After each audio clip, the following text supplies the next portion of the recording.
Well, hi there. It is not quite 10 o'clock and time to show up. I'm showing up. I'm glad you showed up. I appreciate every single one of you. Do the little YouTube dance, like, comment, subscribe, all that happy horse shit. And let's shit in the box. I have completed every achievement in Starfield, kinda. I've completed all the achievements except one in Starfield. I've got all the achievements. But the They're Not Toys achievement popped when I wasn't done. I do not have all of the action figures. The achievement popped, and there's nothing I can do about that. It showed up, but I only have a third of them. So I don't know, man. I only have like a third of them. I have about 14 unsealed action figures and like 4 sealed ones. That's it. It doesn't actually matter. I'm gonna collect them all anyway. I haven't completed that achievement, and the achievement may have popped, but the accomplishment I don't have, and I'm gonna get the accomplishment. It's just I was going about my business. I was collecting action figures. I pulled one out of a captain's locker, and it went, "Hey, here's your achievement." And I went, "There's no way. There's no way I've got them all." And I went and I looked, and I had nowhere near all of them. It's fucking ridiculous. Anyway, I have been gallivanting around trying to improve my weapons as much as I can. And by that I mean taking them all the way up to the top levels and applying the correct upgrades, which of course is the damage upgrade. I always want the damage upgrade applied. That's always the upgrade that I want.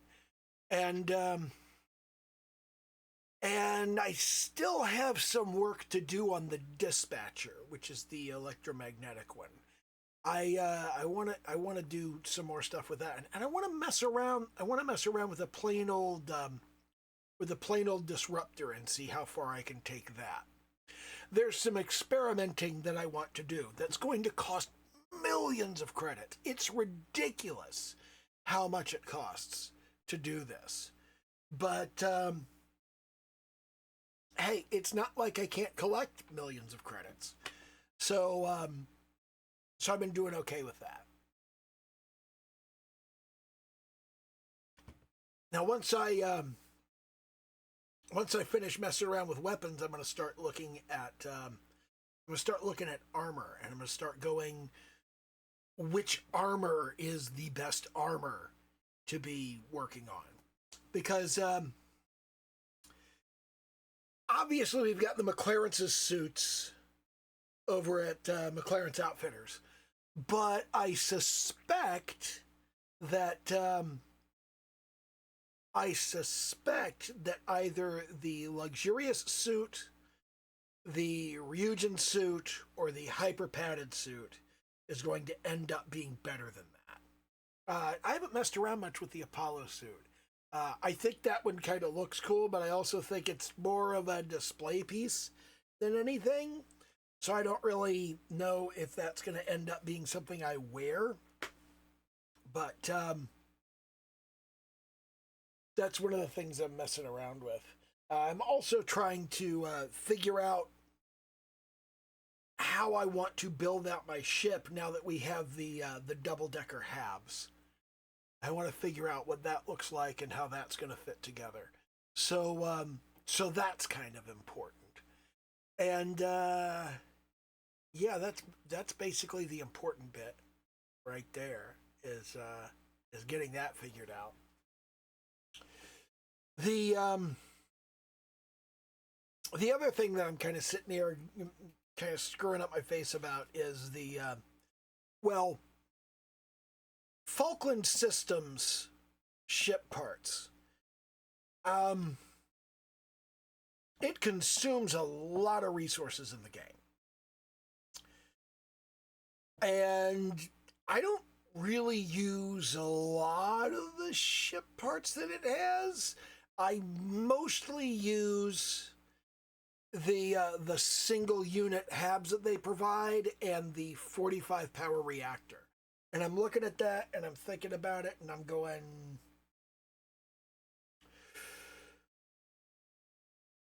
maybe I don't want to use Falkland Systems, which completely fucking tanks my frame rate in certain parts of New Atlantis, like drives it down into the 20s just like that. I don't know if I want to take the performance hit and the resource usage of Falkland Systems just for a couple of HABs and a reactor. Well, and a couple of weapons that I've been using. But I don't actually find that those weapons are hugely powerful. So, I don't know. Maybe Falkland Systems needs to be chucked out of the load order. I will miss the extra 5 points of power. But, I don't know. I can probably get a couple points from crew members. And that'll be okay. I'll just have a slightly less powered grav drive. And I can really pull those power points out of... I can actually pull those power points out of the weaponry, because while Falkland Systems doesn't have any auto stuff, they don't have auto plasma cannons. The vanilla game does. So if I'm not using the Falkland System stuff, I can use auto weaponry. And if I'm using auto weaponry, then I can underpower it a little bit, and it just affects recharge rate. So I don't know. Maybe I want to kick Falkland Systems out of my list, and that would actually do something interesting. Because I've kicked Watchtower out of my load order, McLaren's is now... It's a $12 creation, because I bought it in a bundle with Watchtower, and I'm done with Watchtower. I don't care about Watchtower anymore. So I paid $12 for McLaren's. And I haven't used McLaren's like at all in this playthrough. And if I go through the process of upgrading a full suit of armor at McLaren's, and then I go through the process of upgrading some other suit of armor, and it's better than the McLaren's armor,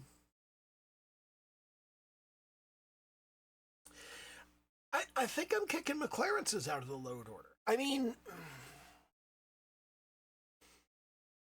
there are some benefits to having McLaren's in the load order. There really are, because you can use Astra, which I don't normally use for much of anything.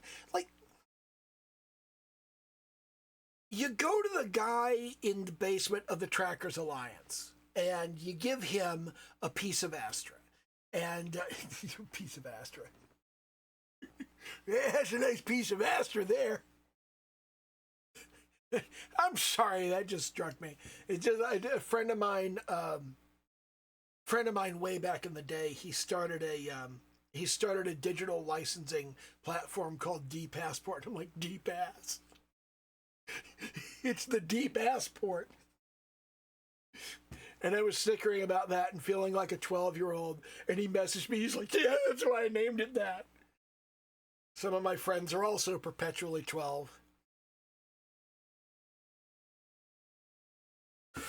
But you should keep your sense of humor 12, and then the rest of you should, like, mature.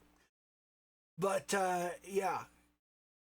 You take your Astra to this guy at the Trackers Alliance, and when you take your Astra to him, you give him one piece, and he gives you, like, a piece of equipment that has it has a legendary effect on it. It's a random piece of equipment. Well, here's the thing. every piece of equipment you get from this guy, even if it's crap, even if you don't want it, you can turn around and you can take that to McLaren's and you can trade it for. You can move the effect off of it, and really, I think this is the sort of synergy that McLaren's has, and that's really something. I kind of want to talk about that concept. Currently, we have a system. We used to have like no system for upgrading weapon quality. It was just like, you got it and it was either base, it was calibrated, it was refined, or it was advanced. That was it. There were no superior weapons. There were no exotic weapons. And you could get superior armor, and you still can't get exotic armor. I'm annoyed about that. You should be able to get exotic armor. But now there's a fourth legendary effect. And you can re-roll the legendaries for the first 3 options. It just costs credits. So you use X-Tech and credits at the spacesuit and weapon workbenches to improve your stuff. Or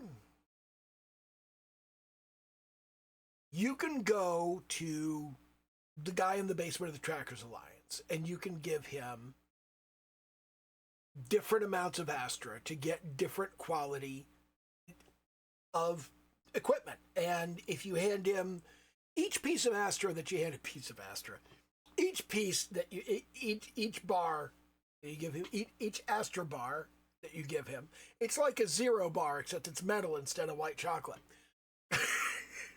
But each bar of Astra that you hand him is a legendary effect on the piece of equipment he hands you. And the piece of equipment is just random shit. It could be a suit, it could be a pack, it could be a helmet, it could be a weapon. You have no idea what it's going to be. It's just something. But then you add McLaren's into the mix. When you add McLaren's into the mix, there are a couple of things that you get. One of them is you can go to McLaren's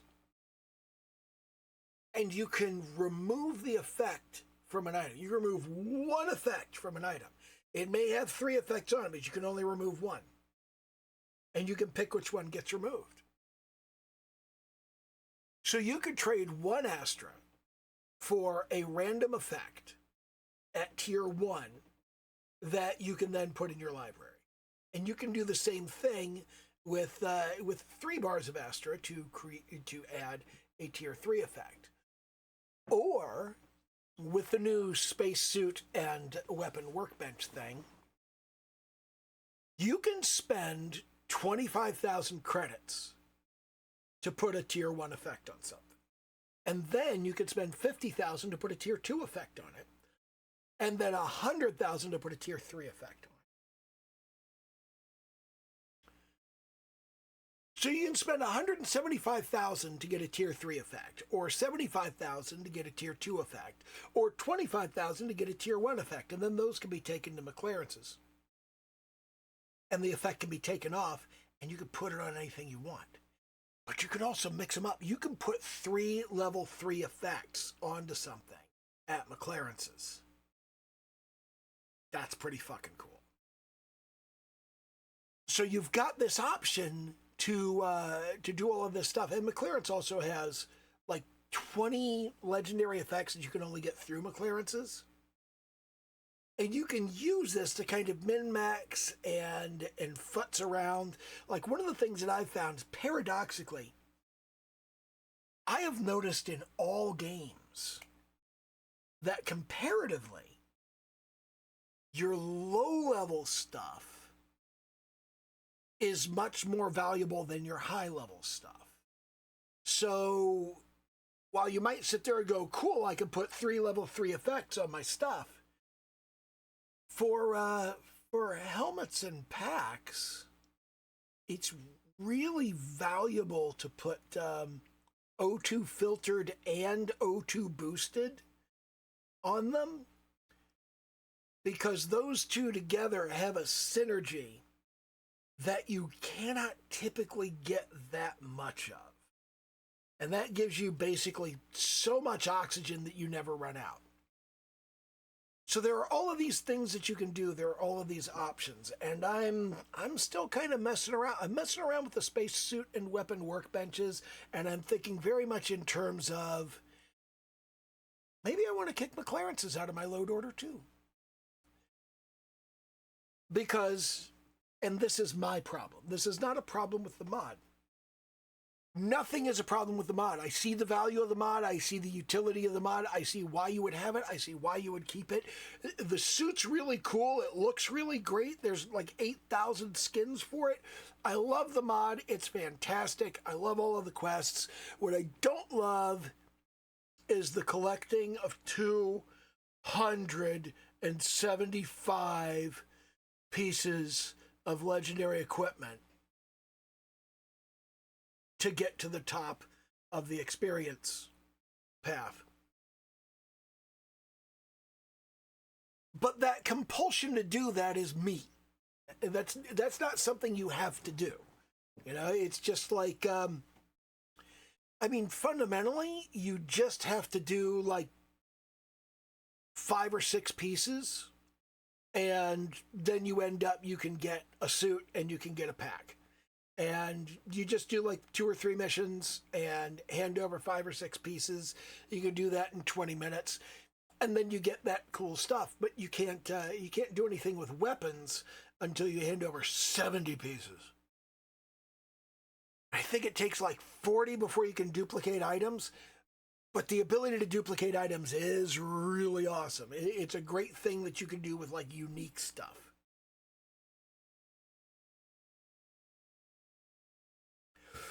And I'm messing around with some stuff. I'm messing around with some concepts of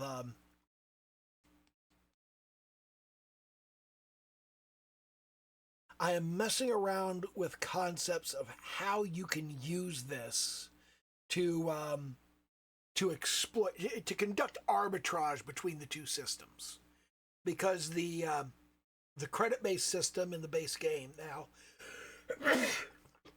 compared to the Astra-based system in McLaren's. If you compare those two, there's an opportunity to use McLaren's to do stuff at a much lower price because you're using Astra and not credits, and or you're just using small amounts of credits to duplicate items instead of large amounts of credits to improve them.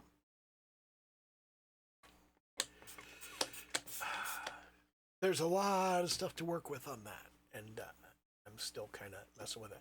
Oh, I wanted to mention something for those that may be on the fence about buying Continuum, and they think, I don't know, do I want this? When you put your credits into the little thingy, the anomaly to be passed through to the next universe, you only get to do that once. You can't just like throw credits into it like a bank over and over again. I discovered that in this playthrough. It's annoying. But yeah, Continuum is definitely worth it. I want to max out my quantum entanglement device. I want to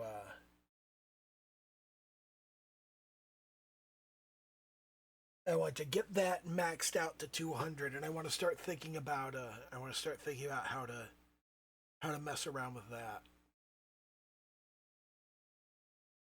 Oh, Infinite Digipix. The elevated platform hab or elevated foundation or whatever it is they call it. The little, like the all-in-one hab that comes furnished. When you build one of those, there's a Digipick in the bedroom, in the shelf next to the bed, and you can take that Digipick, and then you can destroy the elevated hab and get all of the resources back for it that you used building it. And then you can build it again, and you can go back in, and there's another Digipick.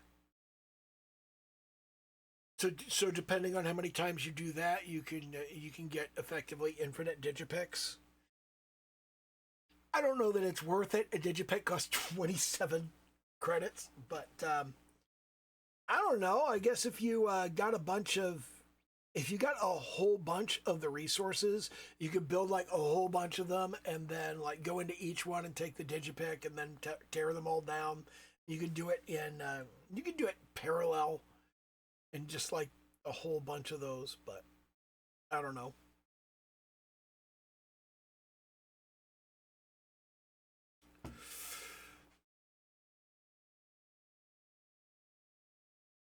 My Steam controller gets here at like 9 p.m. tomorrow.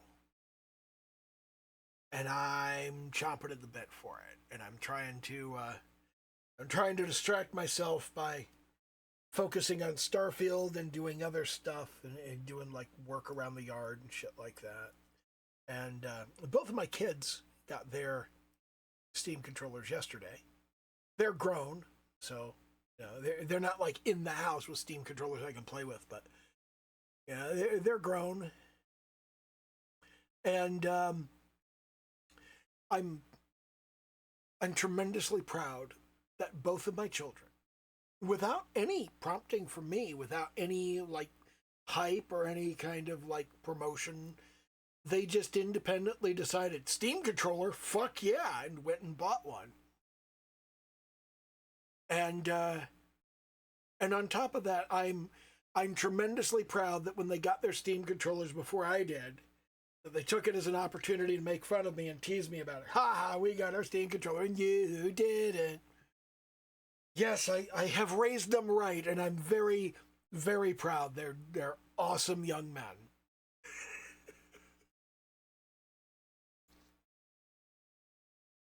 And tomorrow I will get my Steam controller. My youngest has given me a very detailed account of how he feels about the Steam controller when it comes to using it, how he prefers to hold it, how he prefers to configure it. He's given me this like huge, detailed account of all the little quirks and foibles that he does and doesn't like about it. And mostly they're the same thing that he does and doesn't like about my classic Steam controller. But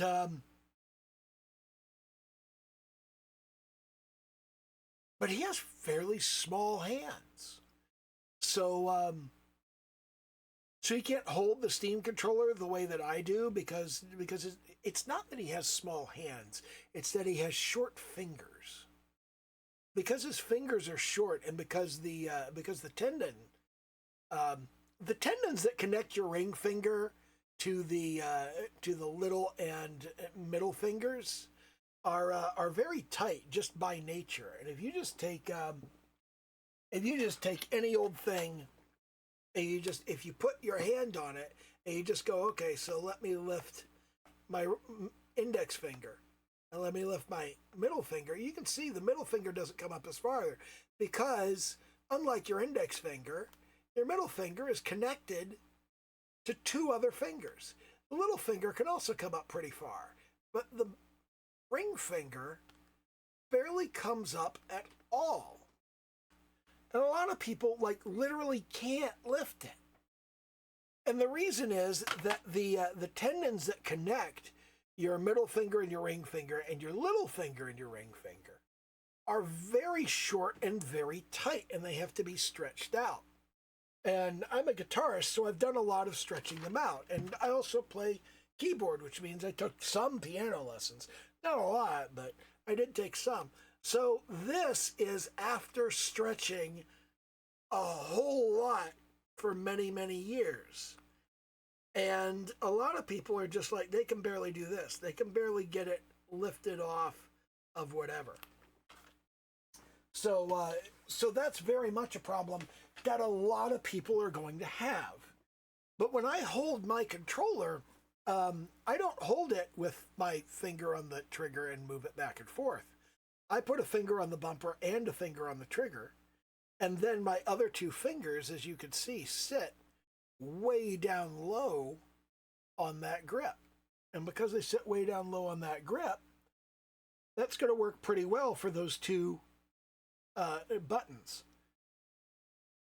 So it's going to be very different for me using this controller than it is for my son. And I'm looking forward to having a controller that actually has working screws and doesn't have to be held together with elastic hair ties. That will be nice. Less than 24 hours. Less than 23 hours now. Like 22 and a half hours. Oh, man. I waited so long for this controller. I really have. I have been, like, so excited for it.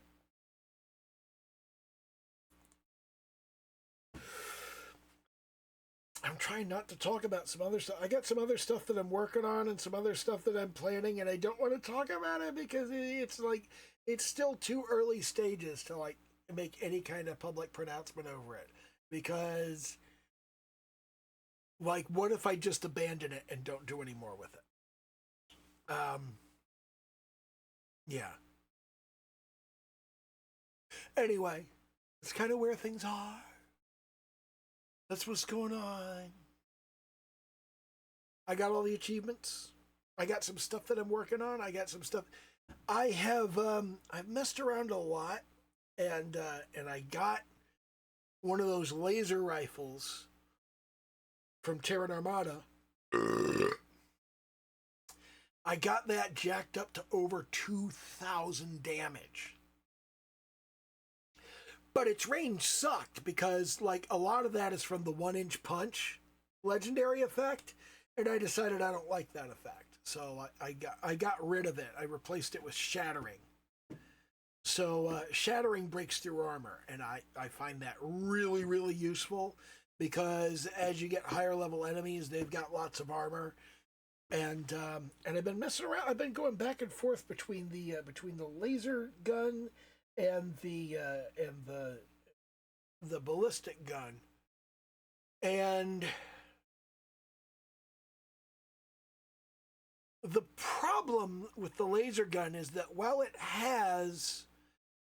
does more damage, you cannot put stealth beams on it. You can't put stealth beams on the MGP laser gun. So I'm not very happy with that because at least you can put a suppressor on the MGP ballistic. So I think I'm going to stick with the MGP ballistic, even though it has substantially lower damage, just because I can stay in stealth longer and get those stealth hits more often. That's my thought process anyway. And I was using the Saboteur. I was using the Saboteur legendary effect for Effect 4, but I have replaced it with Bloodthirsty, which heals you when you kill something, because even though I don't actually need to be healed, usually,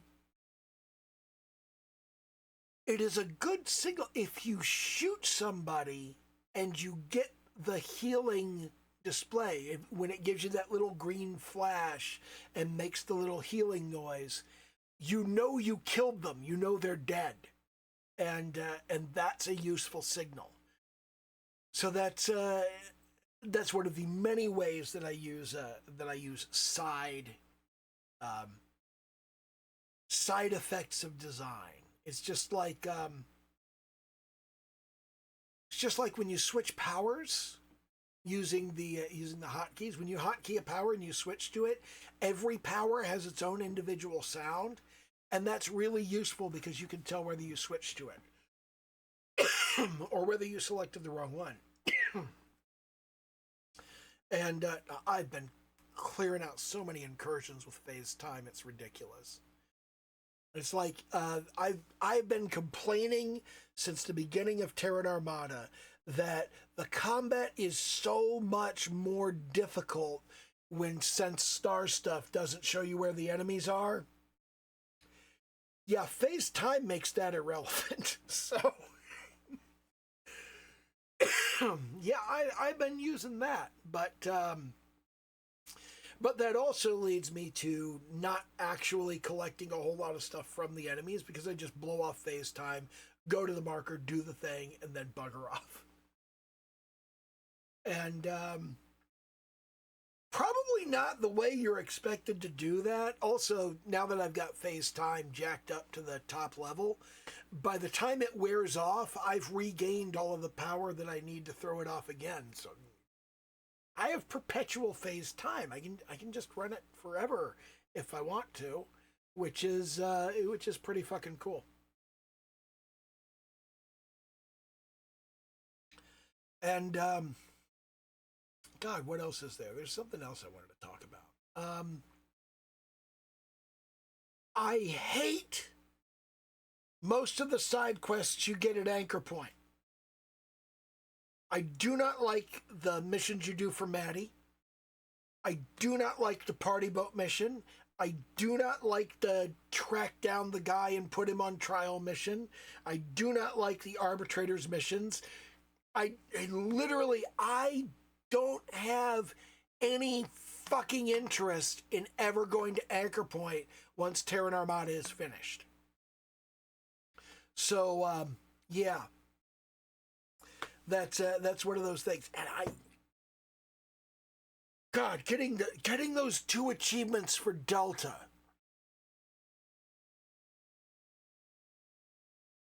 I had to travel with him for so long. I had to do so much stuff with him. And I understand this is really, really difficult, okay? I understand that it's really hard to program your companions to stay out of the line of fire. Don't push you out from behind cover. Don't lure enemies to my location. I am a solo stealth sniper. That is the kind of stuff that I do. That is the kind of gameplay that I like. And there is no such thing as a companion I actually want to have along, because they always get in the way of that. Never, under any circumstances, have I ever seen a companion that wasn't a complete fucking waste of time when you spend your time primarily in stealth. And as I was going through doing stuff with Delta, there were so many times that it was just like, Delta, wait here. So that was really frustrating, and it was really annoying. Yeah, but the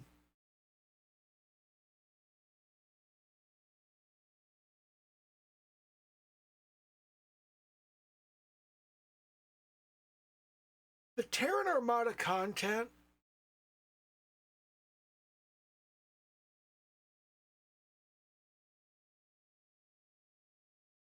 when you compare and contrast it with Watchtower, okay, the Terran Armada's incursion content, I think, hits a much better balance, because you can ignore it, but that will have consequences.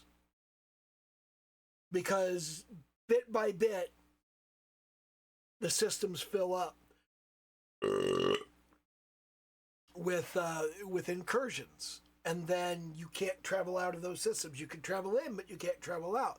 And if you have to go there and then you have to leave, you need to deal with the incursions. So you're forced to deal with some of the incursions that are within the area that you're trying to work in. But when there's an incursion out on the arse end of nowhere, you can just go, yeah, I don't fucking care.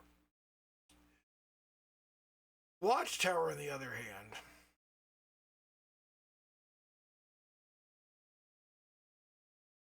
they put like 50 of them all over the place and like harass you with them constantly until you take out the major listening posts.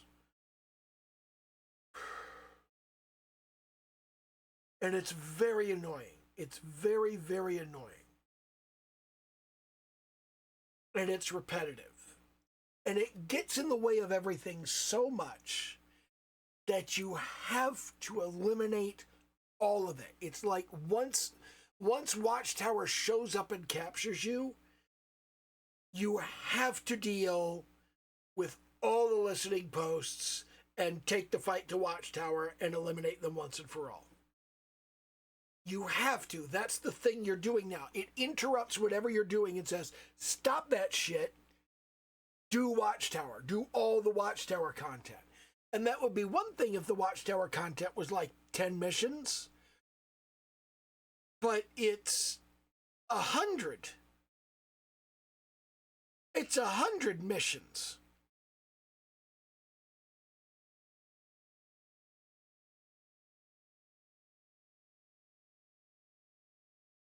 I'm not happy about having to do 100 missions in the middle of what I'm doing. I'm just really not.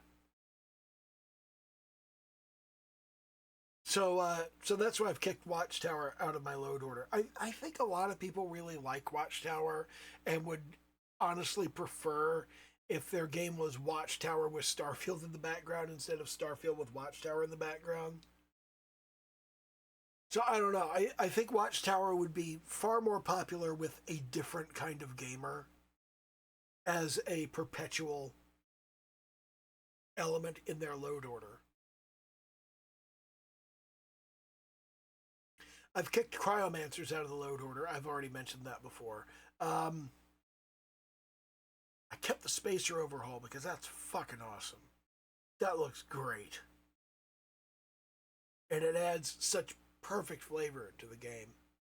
I'm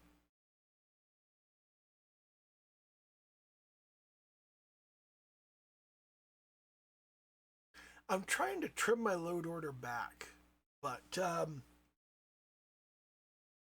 one of the things I'm thinking about doing is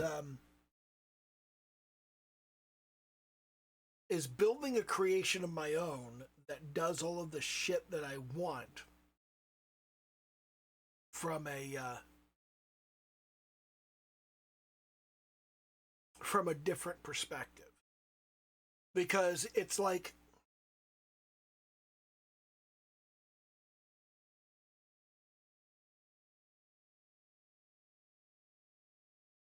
Falkland Systems gives me a couple of really useful ship parts and a massive number of completely fucking superfluous ship parts.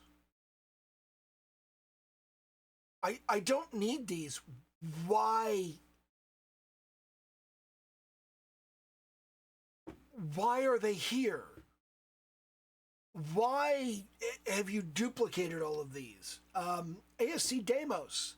I really like the addition of the comm spike and the conduction grid as something that you can buy elsewhere and not just at the Crimson Fleet and the key. I'm really happy about that. I'm not so happy about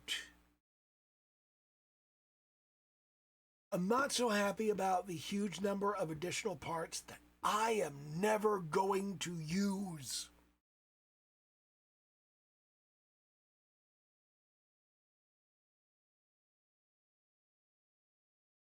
And I don't know, shipyards are kind of like that. It's I have ASC Deimos just for 2 parts, but they have like 50. I have Falkland Systems for just like 3 or 4 parts, and they have like 150, and they interrupt my game with this huge frame rate sapping piece of shit element in the middle of New Atlantis. And I feel like both of those could go away if I just had like a half a dozen ship parts that could sit in a ship vendor.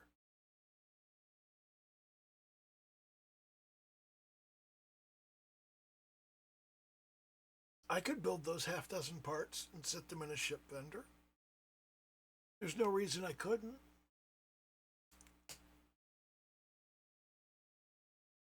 I really want something to do with skill points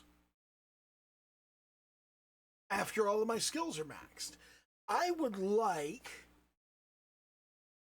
the various weapon and armor upgrade modules to be something you could craft with a skill point if you had the appropriate skill maxed. I don't know what skill that would be. I'd have to mess around and like think about it. But I feel like you should be able to craft those. I feel like you should be able to craft them and use skill points to do that. Because what else are you going to do with skill points, you know? I feel like that would be useful. So these are things that I'm thinking of. These are things that I'm thinking about, and I'm going, I wonder if you could do that. I would like to be able to reselect my background when I go through the Unity.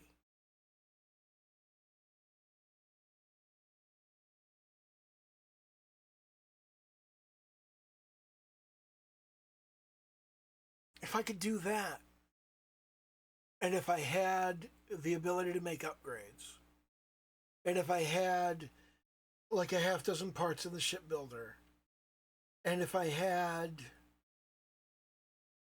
a way to pass credits through the Unity, that's like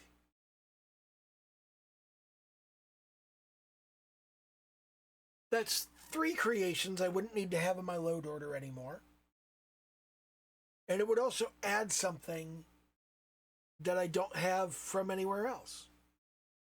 It would add 2 things I don't have from anywhere else.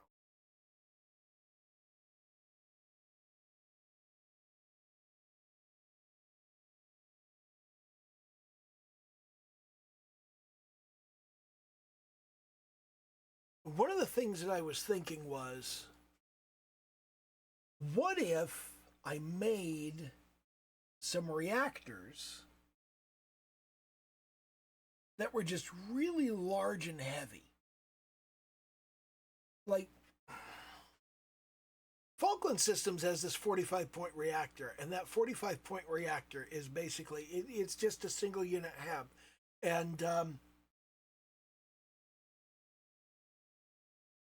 And it doesn't seem to have, you don't seem to pay for that in any way except with credits. And I would really like to see something that's just like, this is immensely heavy. Because a reactor like that would be why we don't do this, is because it's so fucking heavy and takes up so much fucking space. Like, one of the things that I'm thinking is, what if there was a 50-point reactor that was like 2x2? It was like a square. And then there could be a 60-point reactor that was a 2x2 in the other direction, so it like stood up vertically. But it would be heavier. And then, what if there was a 2x2x2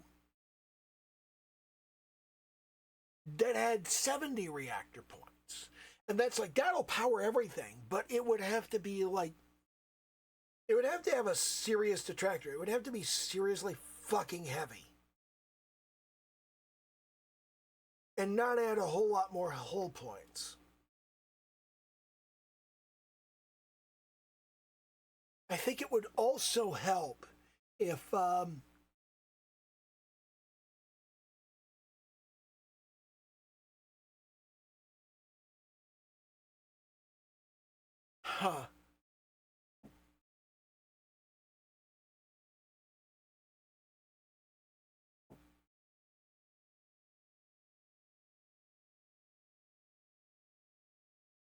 maybe because we've got the kind of we've got the too high thing for your Class C reactors.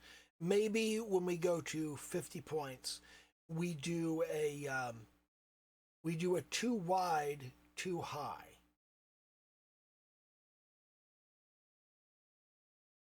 And then when we go to the 60 point, we go to 3 wide, too high. And then at 70 points, we go 2 wide, too high, too deep.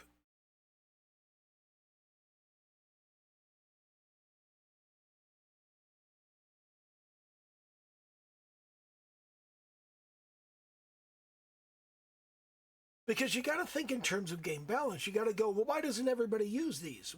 Because they're expensive, sure, but they're not just expensive. They have drawbacks. They have like serious drawbacks.